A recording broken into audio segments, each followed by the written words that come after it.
السلام عليكم، كي دايرين؟ صحيحتكم لاباس؟ ان شاء الله يا ربي تكونوا بخير وعلى خير.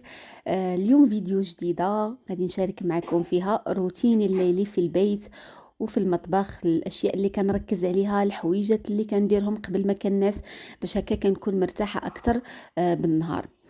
وقبل هادشي بغيت نشارك معكم العشيوه ديالنا اللي حضرتها اليوم. هي عباره على واحد لاصوب زوينه لذيذه خفيفه وفي نفس الوقت هكا سخونه كتليق بهذا الجو ديال الخضر بالشوفان. بالنسبه ليا من افضل انواع الشوربات اللي كنستمتع بهم وانا كناكلهم، واخا زعما بدون لحوم، فهي كتجي بنينه بزاف. الطريقه ديالي وهي كنجيب واحد نص بصيله، نقطعها هكا شرائح وكنقليها في شويه ديال الزيت والملحه، وكنضيف لها الخضر حتى هما كيتقلاو معاها. عاد كنمرقها بالماء الدافئ، وكان بطبيعه الحال ندير لها العطريه. بالنسبة لهاد الطريقة هادي كتجي زوينة الشوربة بها، لأن ديك البصيلة كتطلق الحلاوة ديالها وكتبنن ديك الشوربة. عكس إلا درتو كلشي ضربة وحدة وسلقتو أولا طيبتو كلشي مرة وحدة، كتجي شوية باسلة. وبالنسبة للخضر اللي كنركز عليها وهي القرعة الحمراء وخيزو كنديرهم بزايد، وكنزيد لي طوماط سوريس فاش كتكون الوقيته ديالهم، نستغلهم هكا في الشوربات حيت هما حلوين كيجيو زوينين. واحد الحبه ديال البطاطا حلوه، وحبه ديال البسباس، وواحد الحبه صغيره ديال القرعه الخضراء. صافي هانتوما معايا غادي تشوفوا معايا كلشي المراحل.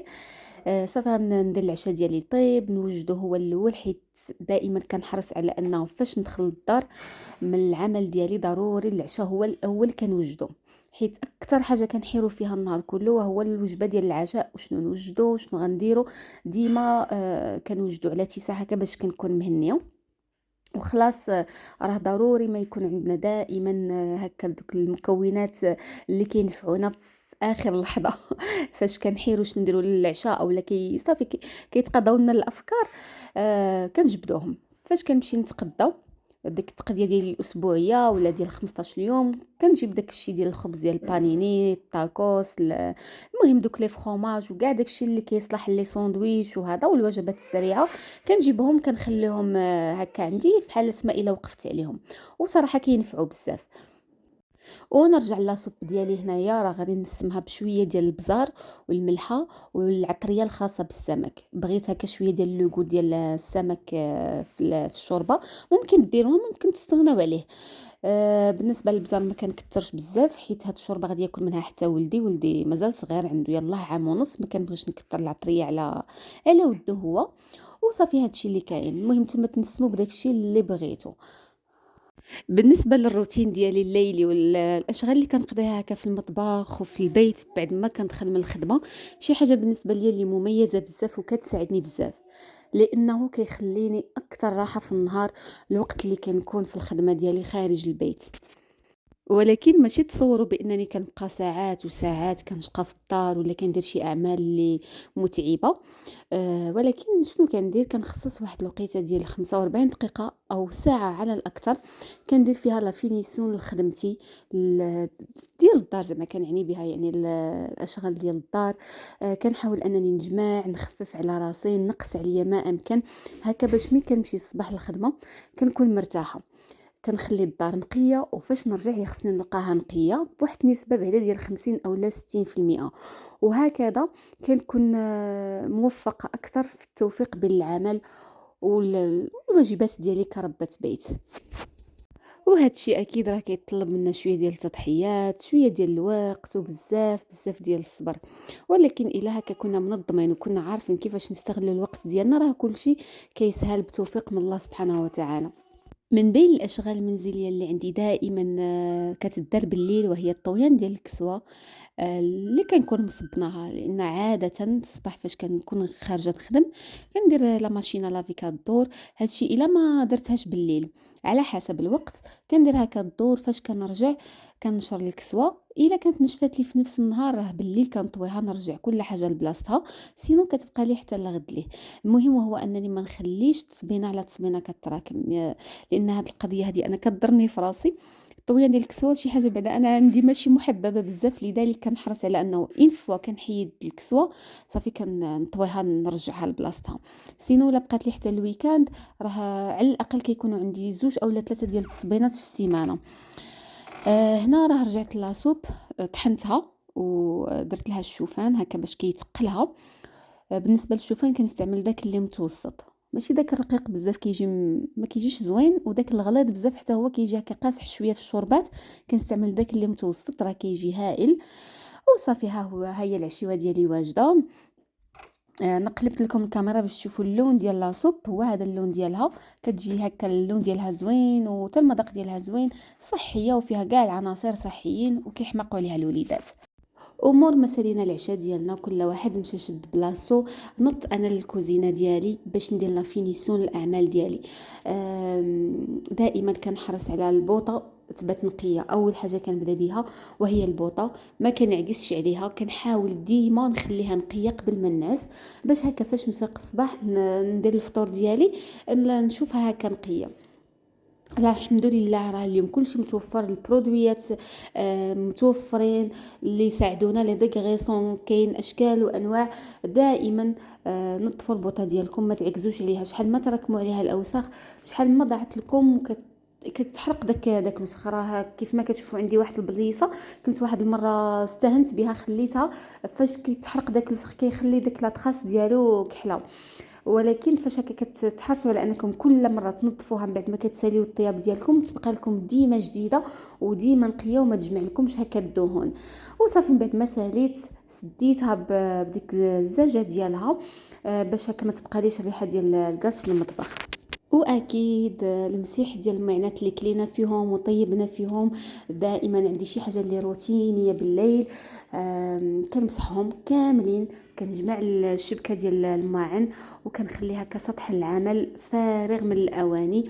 اصلا عندي واحد البوطاجي اللي صغير بزاف يعني ما تصلحش فيه هكا الكركبه، ودائما كنحرص على هذه القضيه هذه.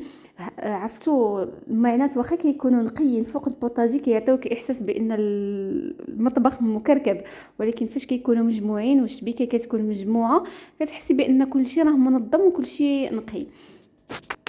هذا الشيء اللي كنشاركه معكم البنات راه الشيء اللي عندي روتيني كل ليله، ولو انه كيتكرر كل ليله ولكن ضروري منه. كنحيد عليا العكس واخا يكون فيا العيا يكون فيا النعاس، كنوض نقول راه هادشي تبعني وفيا فاللهم نقضيه دابا ونمشي نعس وانا مرتاحه، ولا نمشي لخدمتي لا غد ليه الصباح ونبقى نفكر شنو راه تبعني ديال الشقه في الدار.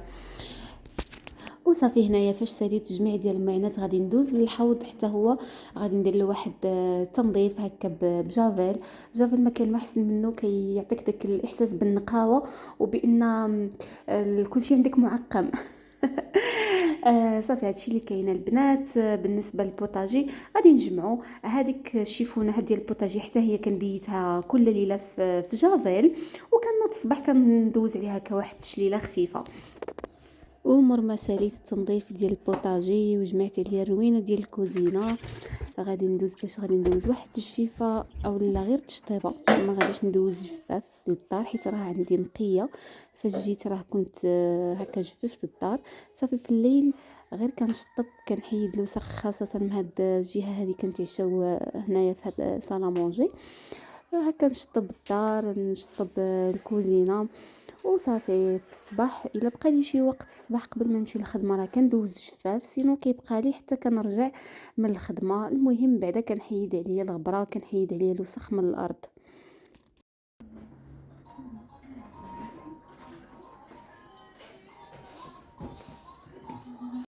واخر حاجه تفكرتها وهما هاد المنظمات ديال العطريه، غادي ندوز عليهم هكا واحد المسيحه خفيفه فقط بالخل، لان راكو عارفين كنستعملوهم بزاف وشي مرات هكا كيطبعوا لنا باليدين.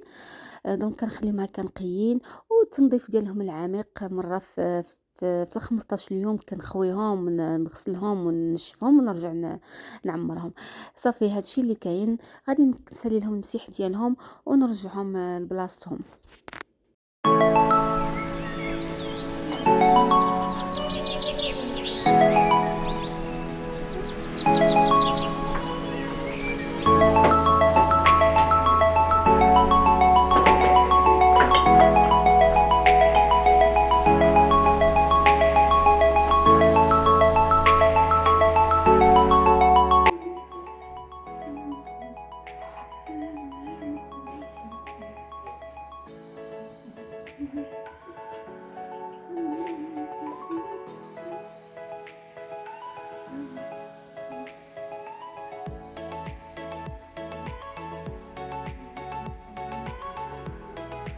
وصافي ساليت الروتين ديالي ديال التنظيف والحداقة ديال آخر الليل.